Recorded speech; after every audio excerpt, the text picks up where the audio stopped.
cerita Sultan Syahrir jadi tahanan politik.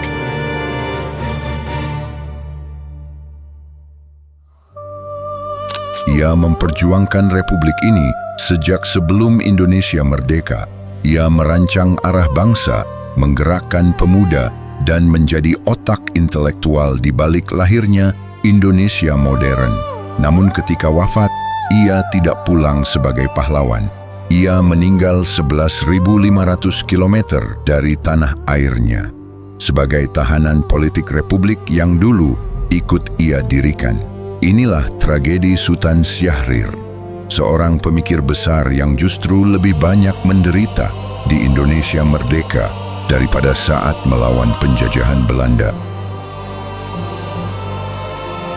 Pada tanggal 9 April 1966, di sebuah rumah sakit di Zurich, Swiss, Sultan Syahrir mengembuskan napas terakhir, bukan di tengah penghormatan negara, bukan pula dalam pelukan rakyat yang pernah ia perjuangkan.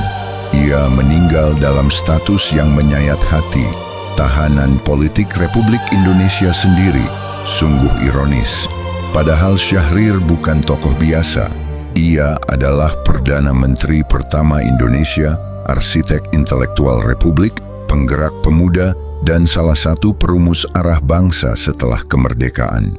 Di saat banyak politikus mengandalkan retorika massa dan kultus kekuasaan, Syahrir justru menawarkan sesuatu yang berbeda, rasionalitas, demokrasi, dan keberanian berpikir merdeka. Ia adalah manusia yang mungkin terlalu maju untuk zamannya. Syahrir percaya bahwa republik harus dibangun di atas akal sehat, kebebasan berpikir, dan penghormatan terhadap hukum. Namun justru karena itulah ia perlahan tersingkir. Pemikirannya yang kritis mulai dianggap ancaman. Sikapnya yang independen membuatnya tak nyaman bagi kekuasaan. Dan akhirnya, ia harus menghadapi nasib yang tragis. Pada 16 Januari 1962, sekitar pukul 04.30 pagi, aparat datang menjemputnya. Syahrir ditangkap dengan surat perintah resmi. Bukan penjajah Belanda yang menangkapnya, bukan tentara kolonial, tetapi pemerintah republik yang dulu ia perjuangkan dengan seluruh hidupnya. Menurut catatan Soe Hokkie, penangkapan itu benar-benar mematahkan hati Syahrir, bukan karena kehilangan kebebasan, tetapi karena ia melihat sesuatu yang lebih menyakitkan, diamnya kaum intelektual Indonesia. Mereka yang seharusnya bersuara terhadap ketidakadilan justru bungkam. Mereka diam saat UUD 1945 diperkosa. Diam saat kecurangan politik terjadi. Diam saat hak-hak warga diinjak-injak. Diam saat seorang intelektual seperti Syahrir diperlakukan tidak adil. So Hokgie menulis, kejadian ini benar-benar membuat hatinya patah. Ia kecewa, bukan karena ditangkap, tetapi kecewa karena sebagian besar kaum cendekiawan Indonesia waktu itu bungkam atas pemerkosaan UUD 1945, bungkam atas kecurangan-kecurangan politik, bungkam atas segala ketidakadilan. Sejak hari itu, kesehatan Syahrir terus menurun. Tubuhnya melemah, semangatnya terkikis. Di penjara, ia bahkan pernah pingsan selama 24 jam. Yang lebih tragis, dokter tidak diizinkan datang untuk menolongnya. Bayangkan, seorang pendiri bangsa, seorang mantan Perdana Menteri, seorang pemikir yang membantu melahirkan republik ini, terbaring tak sadarkan diri selama sehari penuh, tanpa bantuan medis. Baru pada Mei 1965, setelah kondisinya memburuk, ia akhirnya diizinkan berobat ke luar negeri. Namun semuanya sudah terlambat. Penyakitnya terlanjur menggerogoti tubuh. Kesedihan telah lama menggerogoti jiwanya.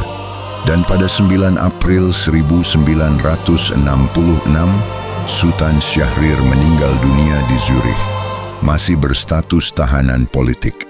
Ketika jenazahnya dipulangkan, Muhammad Hatta menyampaikan pidato yang menjadi salah satu kalimat paling menyedihkan dalam sejarah Republik ini.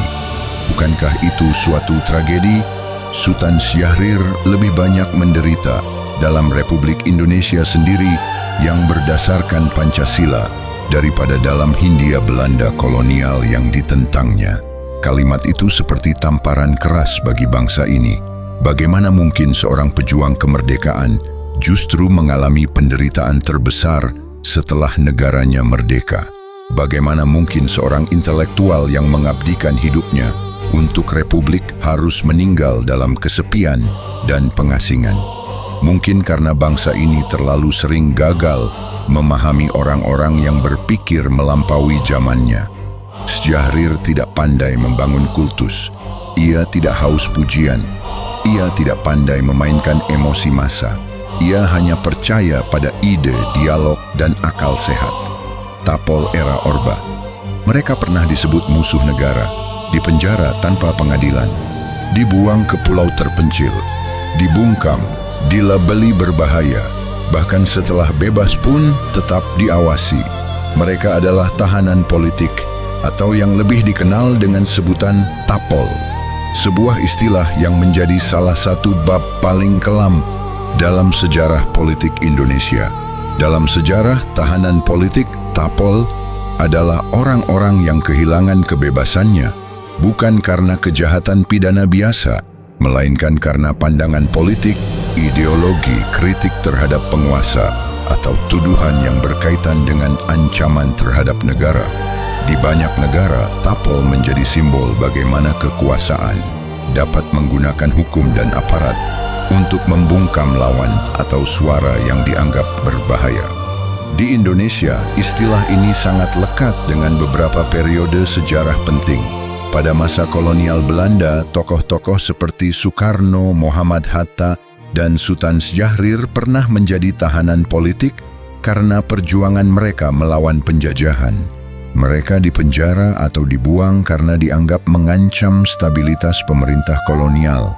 Namun ironi sejarah terjadi setelah Indonesia merdeka.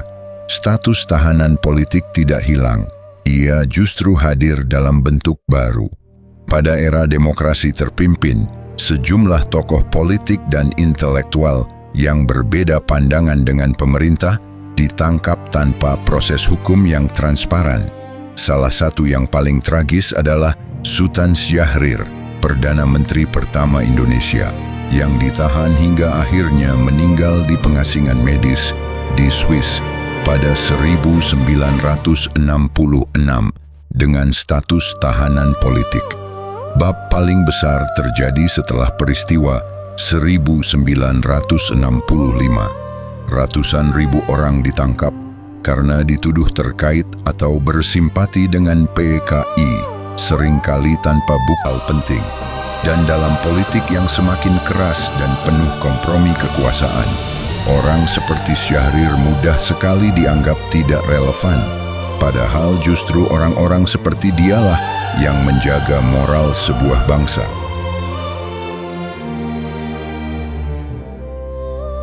Tragedi Sultan Syahrir bukan hanya soal seorang tokoh yang dipenjara. Ini adalah tragedi sebuah bangsa yang gagal melindungi intelektualnya sendiri. Tragedi ketika pemikiran dianggap ancaman. Tragedi ketika suara kritis dibungkam. Dan yang paling menyedihkan, tragedi diamnya kaum intelektual terhadap ketidakadilan. Syahrir telah tiada, namun pertanyaannya masih hidup hingga hari ini. Apakah bangsa ini sudah belajar dari kesalahan itu?